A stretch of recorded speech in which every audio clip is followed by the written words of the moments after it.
Hey everyone, so glad to have you back. I'm playing with my new camera today, which I've never tried before. This is the DJI Pocket, and so I'm super excited to play with this. But in the meanwhile, I wanted to see if I can figure out how to film this video while also show you guys some of my absolute favorite of all time covers and special editions of books that I have on my shelf, and also potentially do a tour of our bookshelf today together. So without further ado, let's get started. Maybe.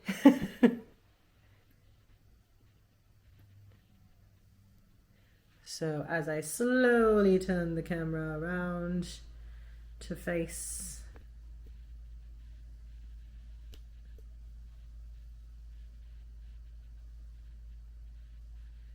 the bookshelf. So let's start off with this shelf right here, one of my absolute favorite shelves. We are going to start off with some of our romances. So over here in this section of my bookshelf, I have some of the sports romances. I also like to dry out flowers, which is what these are. These are some beautiful flowers that I got as a gift from a family friend that I have since dried out and put here in this beautiful vase that they gave me. And it just kind of helps decorate the shelf. So coming back to this bookshelf, starting over here in the corner, we have the Chloe Walsh Binding 13 series. Now, I haven't actually read this, but I have heard rave reviews about this particular series, and so I'm very excited to jump into it myself and see what it has to offer. I also have over here some of Elle Kennedy's books, again, those sports romance. So you might see a theme in this particular bookshelf. So we have The Deal, The Mistletoe, The Score, The Goal, and The Legacy. This was also a special version of the Off-Campus series where it does have the different cover on the book as well as the spray painted edges, and I absolutely adore this series. I do think the covers are absolutely stunning. Speaking of which, coming back to these Chloe Walsh books, these are the new covers that were released. They also look significantly smaller than some of the other books that she's published. Like, I've noticed a lot of the other versions of Binding 13 in the book Boys of Tommen series have literally been almost 600 pages. This one is about 300. So I don't know what got cut out of these books, but I'm hoping that it's just that the print size is a little bit smaller or something going on, but hopefully the full story is there. And then again, coming back to these Elle Kennedy books, you can see the beautiful painted edges here, just absolutely stunning. And then we have the Mistletoe, the Mistake. I'm so sorry. I can't read, guys, which is the second book in the series. Funny for me to say that I can't read when I'm literally running a YouTube channel that's based on books, but there you go. Then we have The Score, The Goal I already showed you guys. And then last but not least, we have The Legacy. So again, just beautiful, beautiful covers, very, very pretty. And I love the sprayed edges. This is also one of the Elle Kennedy books called The Graham Effect. I've also heard this is a great standalone as well. Very much excited to read this. I love anything that's like strong female powered characters, and it just sounds like this one will be, as they show this main girl basically trying to lead her father's sports team to success while also having to work with a cranky baseball player. So it just sounds like a fun, up my alley type of book. This is following the Icebreaker series. So we have the Hannah Grace Icebreaker, the first book, and it obviously has to do with the UCMH hockey team and the ice skater. There's a lot of other characters that are also referred to in this book in terms of team members. And so Wildfire, which is the second book in this series, in this world, if you will, follows another character from the UCMH staff along with one of the girls that was introduced, and they go to a camp together. So very, very excited to jump into those. These 5 books here are some of my all-time favorite books. As you may have heard in one of my recent videos, they are part of my April read, but I first got introduced to the Bromance Book Club in February when we read it for my book club, and I absolutely died and fell in love with this book. It is very cheesy, it is very cute, but it's basically following male characters that are essentially trying to figure out how to get their wives back, and they work together in this group of men who essentially start a book club. In the book club, they read all romances and discuss their feelings as grown adults. And they're all men that are in very manly professions, whether it be professional baseball players, professional ice hockey players, professional bar owners, or, hackers. And so it's following these gentlemen that are normally not known to be, sensitive men. And they essentially work together and help each other find their true loves and their romances. They're also very, very aware of making sure that a woman feels empowered and special, and they're very respectful, and it's just so much fun to read. So the first book was following Gavin and Thea, who are two characters that have been married for 10 years, and they're trying to find their way back to each other. Undercover Bromance is basically following Thea's sister Liv and one of the other main characters introduced in the Bromance book club named Mac, who is absolutely wonderful, wonderful character. I love reading about him. Crazy Stupid Bromance is based on characters that were introduced in Undercover Bromance. One is following Alexis, who is the female best friend in Undercover Bromance to Liv, as well as Noah, who is one of Mac's friends who helps assist with the scheme that is trying to be undercover, basically. What they're undercover for, that scheme that's basically up at the forefront of the book, and the issue that they're trying to deal with has to do with taking down a man who basically is known to be in a position of power and is abusing women with his position in power. And so the main female lead, Liv, her best friend, Alexis, is the star of Crazy Stupid Bromance. So you can see that she introduces characters in each of the previous books and then writes about them. Throughout the course of all three of this book, there is a main male character referred to as the Russian, who is one of the members of the Bromance book club. And Isn't It Bromantic is his story. This is probably my favorite one of all time, mainly because I absolutely adore the Russian. And then A Very Merry Bromance basically follows Colton, who is one of the characters that's spoken about in Crazy Stupid Bromance, as well as Isn't It Bromantic. And essentially, it's his story with one of the female characters that was introduced in Undercover Bromance named Gretchen, who is a female attorney and working to get women empowered as much as possible. And so it's just very, very cute to follow. And Colton is a musician who's a little rough around the edges and could use some growing up. So this is the only one I haven't read yet, but I'm excited to read this one. Then I have Fangirl by Tessa Bailey, which is basically following one fangirl essentially and her absolute obsession with this, I want to say baseball player, or is it golf player? Golf. One of golf's hottest rising stars. So that's why that's sitting up here. And then we have The Canadian Boyfriend, which is following a fake dating trope between the female main in this character and a Canadian hockey player. So that's this top shelf right here. You can kind of see that it's sports themed. Moving on to the second shelf here, we have all the Magnolia Parks series.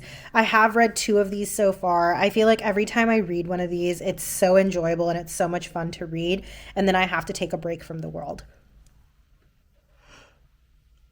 I don't know if anyone else feels that way, but I feel like there's something about this series where I really, really, really love Daisy Hates. I love Daisy Hates. If I could only read Daisy Hates, I would only read Daisy Hates. But you have to read Magnolia Parks in order to appreciate Daisy Hates. But to be quite frank, and people might come for me for this, but I don't care for Magnolia or for BJ.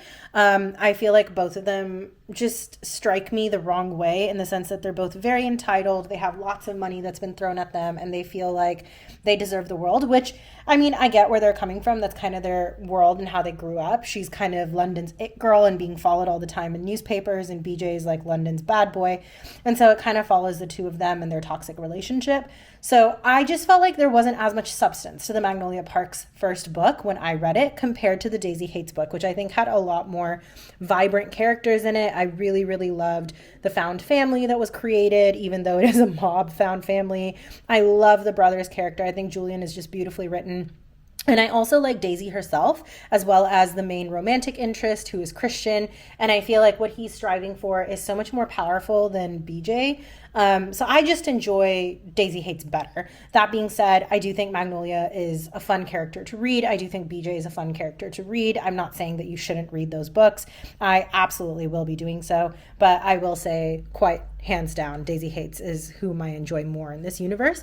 But I'm currently on The Long Way Home, and I'm trying to read one book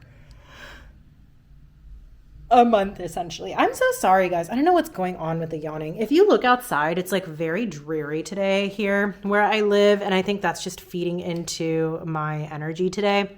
It's supposed to be raining and like gross all weekend, and the rain just started, and so I'm very much in my cozy, I want to just sit down and read vibes, and I think that also is just making me sleepy, so I do apologize. So moving on this shelf, we have the entire Elsie Silver series with the Flawless series, which is essentially the series that takes place, oh my gosh, why am I blanking? I'm so sorry, guys. Why am I blanking?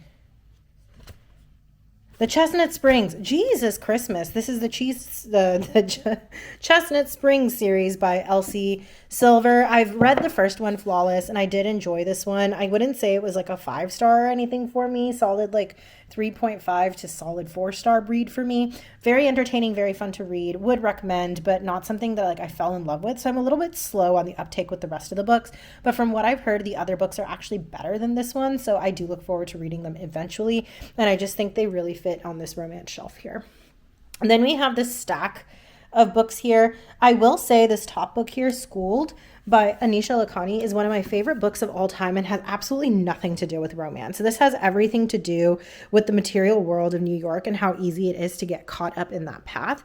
It basically follows the story of a young teacher who's just graduated from Columbia, and her parents are so disappointed in her because she was a straight A student. They felt like she could do so much more, and yet she decides she wants to teach private school. So she gets this job and she goes to work, and she realizes that like there is this dichotomy between the teachers, those who are very well dressed and have all the latest expensive clothes and everything and fit in with all the popular kids in school who are just absolutely adored by the parents as well as by the students.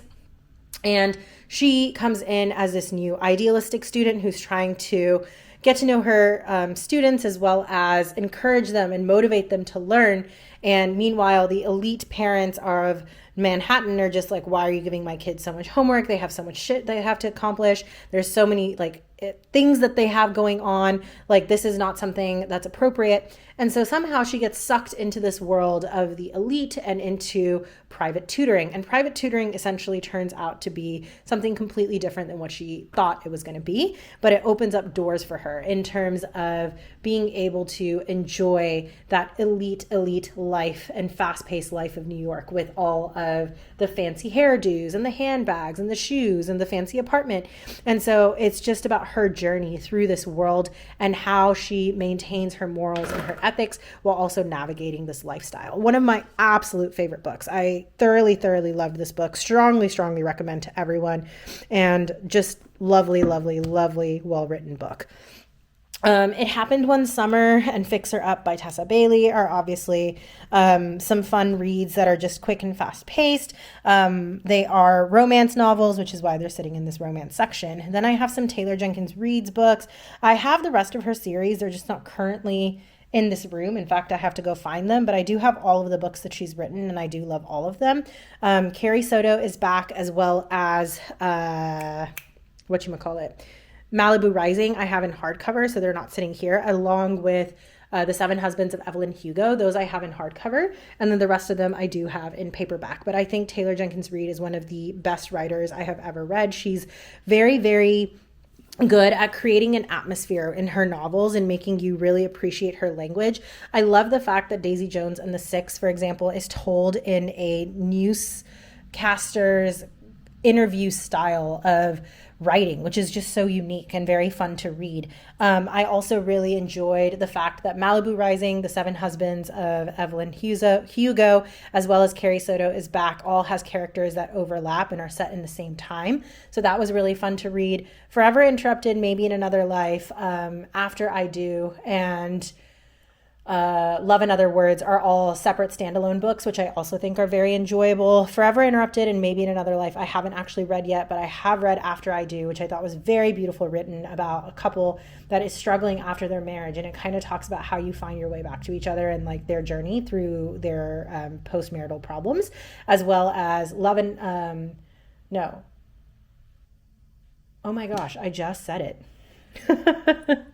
One True Loves. One True Loves follows the story of a woman who is engaged, loses her husband-to-be, finds another man, and is potentially thinking about settling down with him when her missing husband suddenly becomes alive again, quote unquote, or is found and finds his way home. And it's about her figuring out where she is in her life and what it means to be in love and how many loves do you truly get in a lifetime.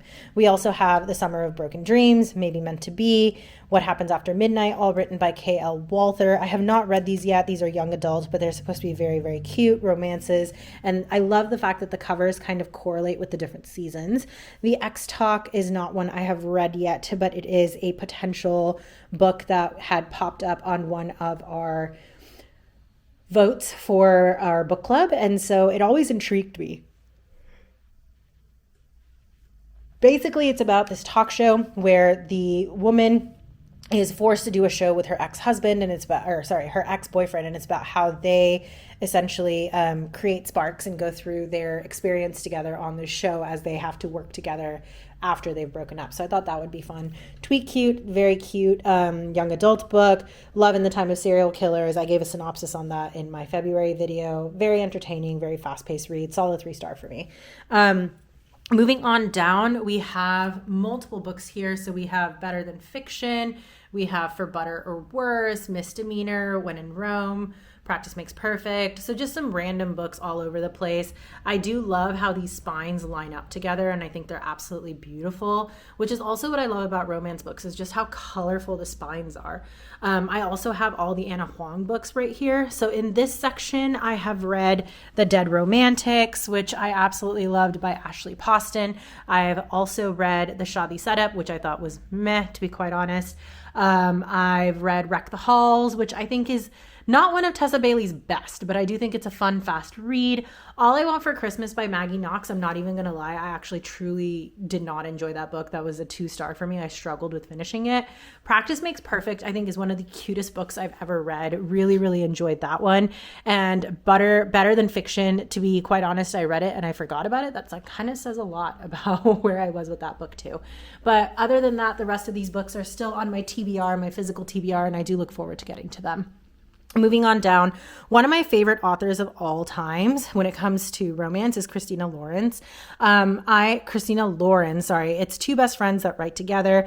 Their stories are absolutely adorable. They do have multiple different series that they've written. I haven't read any of their series that is like adult series or quote unquote in the erotica section. That just wasn't quite for me. But these are some of their standalone romances, which I do think are very, very adorable. And I truly enjoyed them.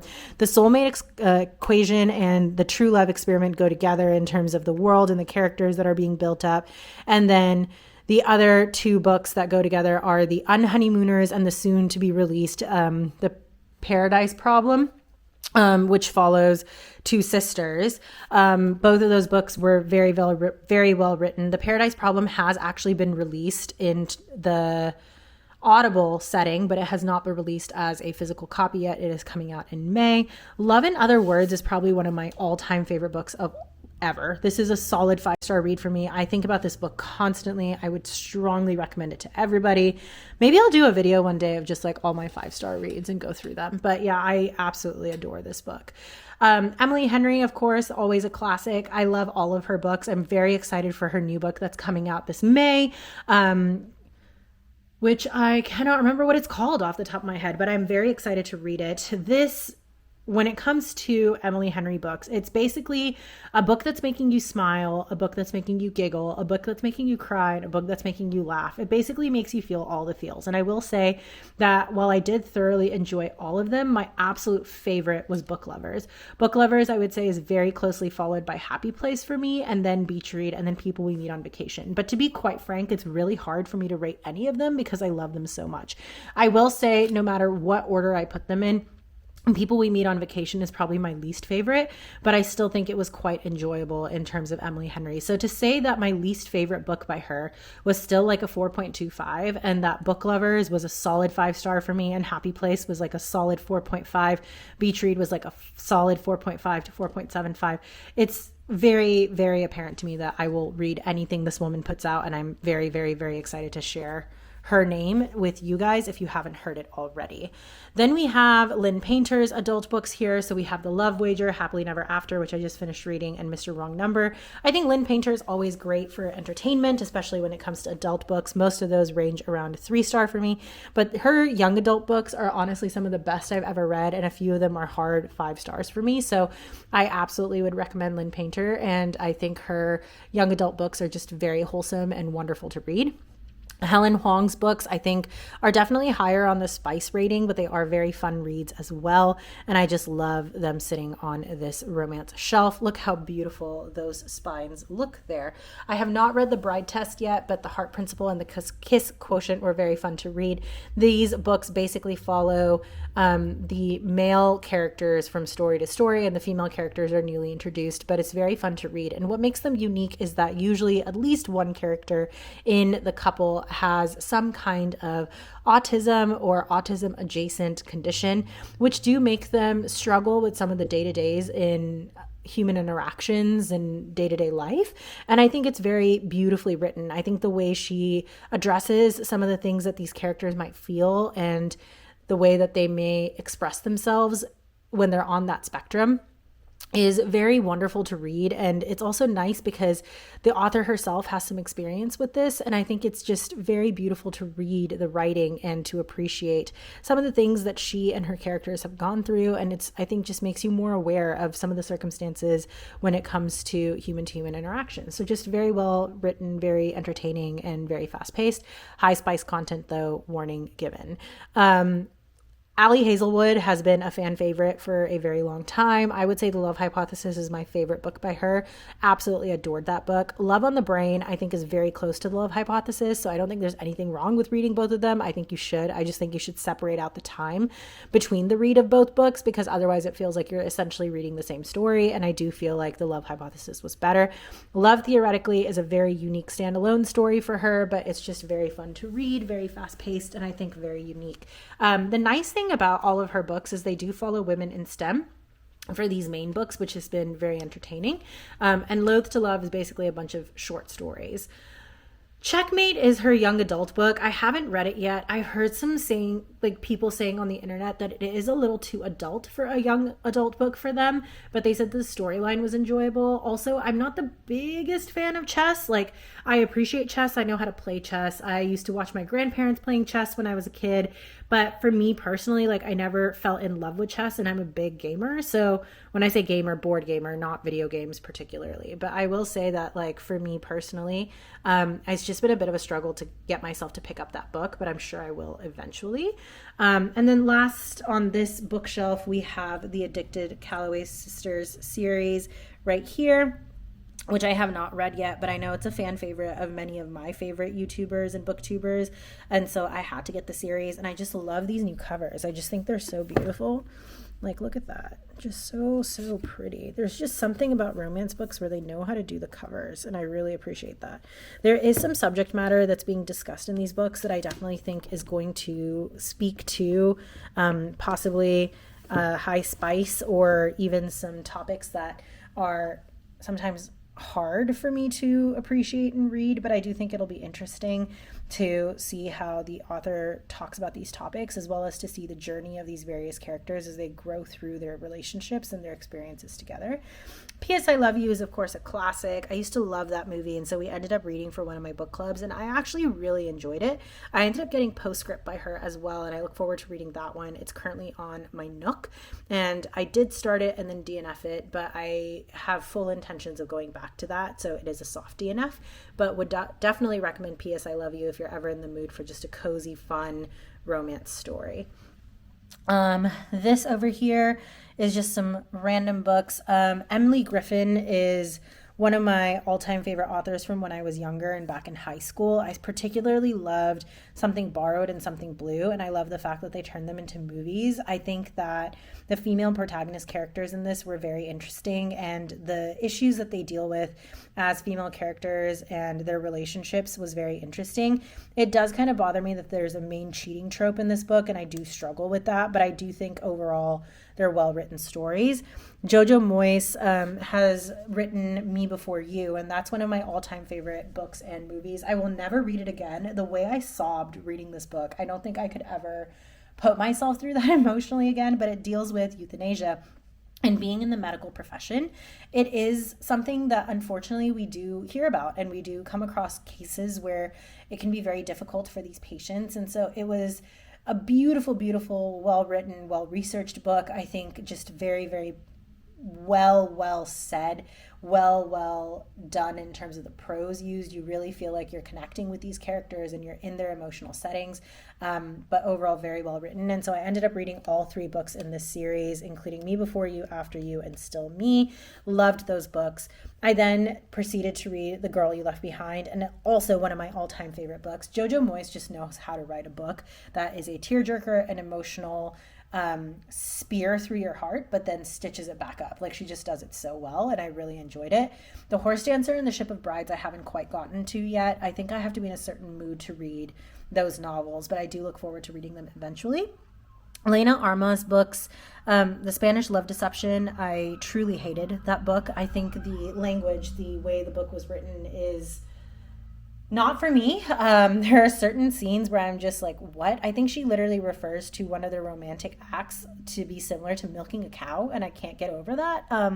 So I really struggled with the first book, and also there was no depth to the the character's relationship in that book, other than the fact that the female lead thinks the male lead is hot, and that's not going to cut it for me. So I really struggled with that one.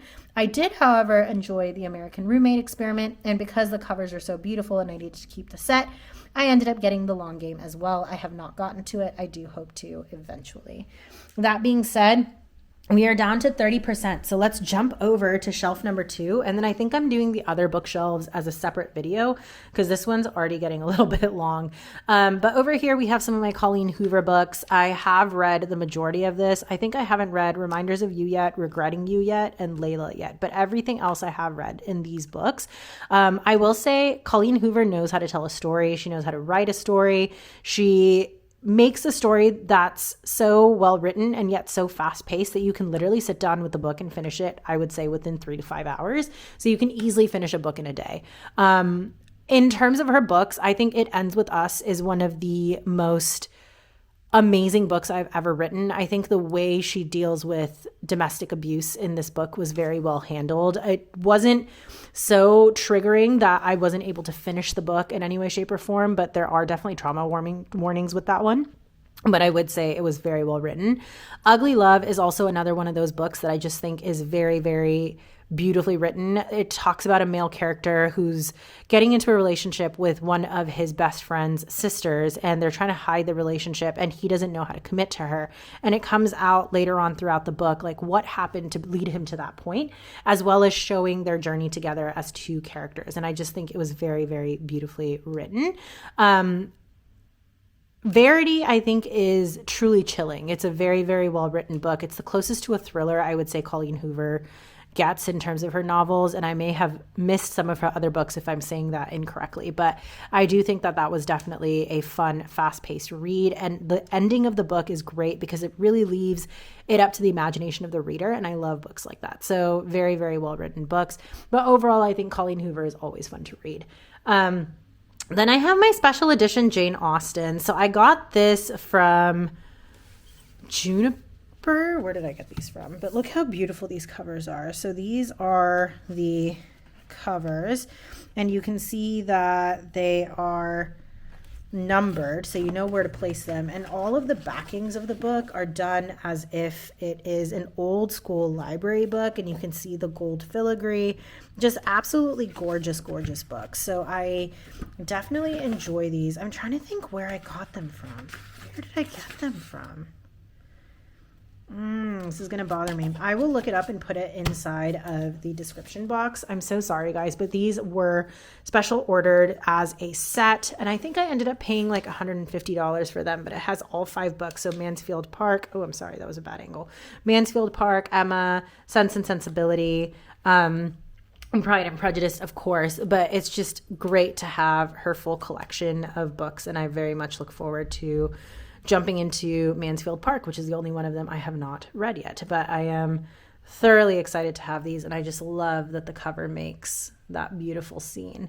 Then I have a few standalone books. So I have Olivia Dade's At First Spite, which is basically following the character who is coming out of a relationship where her marriage doesn't work out, and she's moved into a home where she's basically living next to the brother of her ex-fiance, and it's essentially following their relationship together, and she really wants to hate him, but he ends up being a very sweet man, and so it's about their slow love burn.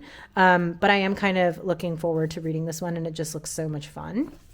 And then we have the Love Light Farms B.K. Borson book. I got this around Christmas time thinking I was going to read it, and I haven't read it yet, but I've heard wonderful things about this book. And I did see recently on a website that there is a special edition version of these books coming out, and I look forward to getting them. I really hope I can get my hands on them because they're absolutely gorgeous. But fingers crossed we'll be able to get those special editions. And if I do, when they arrive, I will definitely share them with you guys. Then I was waiting a long time for Megan Quinn to release these books with different covers because I hate the old covers that have the man on the front of the book. But I have So Not Meant to Be, A Not So Meet Cute, and A Long Time Coming. So these books have obviously been on BookTube for a while now, and while I haven't read them, I am curious to read them. I do enjoy a good romance, so I don't think I'm going to have any problems diving into them and enjoying them, but we'll definitely get back to you guys on updates of that as time progresses, and I just love, love, love these new covers. I also have this Daisy Goodwin new book called Diva. Daisy Goodwin is one of my all-time favorite historical writers. She does a beautiful historical romance where she has very strong female lead characters who are ahead of the curve for their time. And I thoroughly enjoyed her other 3 books, which are on the shelf above here, which we're about to get to. Victoria, the American Heiress, and The Fortune Huntress. Fortune Hunter. Gosh, I'm so sorry, guys. So Diva actually released this past January, February timeframe, and I haven't had a chance to dive into it yet, but I'm very excited to jump into this. And this is set in a more, what am I trying to say? It's not as far back of a timepiece as these are. These are set in revolutionary times as well as during the reign of Queen Victoria, because it follows the story of Victoria. This is more, I want to say, like flapper time frame. So I'm excited to see that. Then I have some Regency romances with a twist over here. I did actually share these 3 books, The Secret Service of Tea and Treason, as well as The League of Gentlewoman Witches and The Wisteria Society of Lady Scoundrels, that I bought in my book haul from Barnes and Nobles just earlier this week. Go watch that for sure if you guys want to see what hauls I did, but I am very excited to read that, and I just think it looks so beautiful in line with the rest of these books. Then I have the Bridgerton series, and these are the Illumicrate version of the Bridgerton books, and aren't they just stunning? When you put them all together, you can see that it's the Bridgerton home. All of these are very, very beautiful, beautiful covers as well. You can see that it has the foil covers, and then all the books are spray painted to match the cover as well. Just absolutely stunning works of art. And I'm so excited that I have these, like just so excited. I do think these are out of print now. I have seen them going for sale online, but they are ridiculously priced. I think they're selling for anywhere between $500 to $700. So by all means, if you want to jump in and get these copies, you can. I know some of them are also signed copies. Mine are not signed, but aren't they just gorgeous? Like, look how beautiful that is. Like, oh my gosh. Oh my gosh, guys. Like, they're just so freaking beautiful. So yeah, these are some of my all-time favorite books. And if you ever want to see like the Bridgerton books alone, I'd be happy to shoot that for you guys, because I think it's well worth doing that video should you ever be interested. Then I have the Carrie Maniscalco books. These are the Stalking Jack the Ripper series. So I haven't actually jumped into them too much, but my understanding is this girl is basically helping her uncle in his mortuary, and she has a sickening obsession with Jack the Ripper and his cases. And I believe the book follows her experience in London at that time, as well as being in the mortuary and seeing these bodies that are coming in. And she, I think, semi-plays detective, and I think there is a romance component to it. But from my understanding, the way that the books progress, she's constantly being forced into different situations where she is constantly having to move. That's as much as I know about this series. I don't know much else about the rest of them, but I love Carrie Maniscalco's writing when it comes to the Kingdom of the Wicked. Those are some of my 5-star reads. So I was very excited to get this series and look forward to reading them as well. And then moving on up, this is Shaggy. Shaggy is the bag that my husband bought for me when we were about to travel to Greece for our honeymoon. So he will forever have a spot on my bookshelf because he's just so adorable. But currently he is guarding some of my favorite books of all time, written by one of my favorite authors of all time, which is Sarah J. Maas, as well as Carrie Maniscalco's Kingdom of the Wicked series that I was telling you guys about, and her adult version of books pertaining to some of Rat's brothers. So this basically follows the Princess of Hell and the Goddess of Vengeance and the Goddess of Death, I want to say, and some female lead characters who are in the human world and how they all get tangled up together. So just very, very well written series.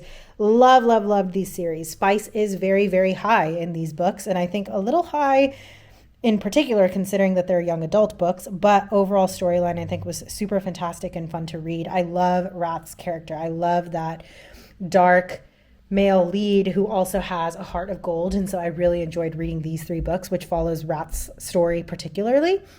Then she wrote The Throne of the Fallen, which is basically following Envy, who is one of Rat's brothers, obviously, when you're thinking of the 7 Princes of Hell. And so this follows his love story, which was a very fun read. I do think I preferred Kingdom of the Wicked over the Throne of the Fallen, but I did truly enjoy all of her books in this world, and I'm very much looking forward to her new book that's coming out, I believe, in November. Then we have ACOTAR. Now, when it comes to ACOTAR, I got all of them in paperback, and I actually had these special covers made, and I really love these covers. So I got these on Etsy, and I was able to print them out myself and then put them on, which is why they look a little janky, because a arts and crafts girl I am not, but just look how beautiful that is compared to the original covers. I think the original covers are also fun, but it was just so nice to have these beautiful covers made for these paperback books. And I love the fact that they have that vintage vibe. This one's probably my favorite cover. I absolutely love this one. Like, isn't that gorgeous? Oh, so beautiful. So beautiful. Followed very closely by this one. This one is just not a favorite because I screwed it up, but I love green. It's my favorite color. And I absolutely adore how gorgeous these covers are. I will also post the name of the Etsy shop that I got these books from as soon as I post this video in the description box as well. Then we have Court of Frost and Starlight. And then last but not least, A Court of Silver Flames. So very, very beautiful, beautiful, beautiful covers. And so thoroughly enjoyed getting these covers and printing them out and putting them on these books. And I just love how they look on my bookshelf. Then I have the rest of Sarah J. Maas's books up here. These covers are from Nerdy Ink, and I absolutely love these covers. Probably some of the most beautiful covers I have ever seen, but I just love how beautiful these covers are. And I ended up paying a small fortune to get these covers and put them on these books. These are the new hardback books, so they don't fit perfectly, but I think they fit close enough where I'm not complaining, and I'm so glad I was still able to use the Nerdy Ink covers. So you can just see how gorgeous these are. Oh, my prince, my prince. Air of Fire. We have Rowan's character there. And then I believe this is Manon. This one's probably my favorite cover. If you don't know who these characters are, no worries. They're all important characters that get introduced throughout the series. But absolutely love all of these books. And I just love this depiction of Lysandra as well. I believe it's Lysandra as well. That's what I'm going with. And then Tower of Dawn with Kale. And then last but not least, Kingdom of Ash. And I think that's our healer. And then I believe this one is supposed to be Selena Sardothian. So beautiful, beautiful, beautiful books. Then I have her newest series, which is, of course, the Crescent City series. These are the Barnes & Noble's special edition versions. And I do plan on getting this special edition paperback version for Crescent City whenever it releases. But I ended up getting this hardback version for now, which is the special edition that has Bryce and Hunt's side story in the back of the book from Barnes & Noble special edition, but absolutely love these books. My battery is about to die and we're about 40 minutes into this video. So let me turn you back around to face me here real quick. Howdy, howdy. Welcome back. Welcome back to my beautiful face. I'm sure you've been loving hearing my voice for the past 41 minutes, but thank you so much for hanging out with me for part 1 of Tour My Bookshelves. I do have 4 more bookshelves to go through with you guys. 3 in here in the office, which is my dream room. Like, I absolutely adore this room. So this is what the bookshelves look like when you walk in, and these are just my bookshelves, not including my husband's bookshelves. He has 3 of his own in the living room. And then I also have a bookshelf with all of my book of the month books color-coded inside of my bedroom as well. So lots of bookshelves in this house, but we just went over part 1 of the bookshelf tour. I'm thinking doing 3 videos total, with this one being the first one of the installment. So let me know what you think, and I can't wait to share the rest of my books with you. But part 2 and part 3 will be coming shortly, covering 2 shelves each as well. Until then, thank you so much for joining me from wherever you are, whether it's morning, night, or evening. And I hope you had a lovely time talking with me. And thanks for joining me while I started playing with these Digi Pocket camera as well. Bye, guys.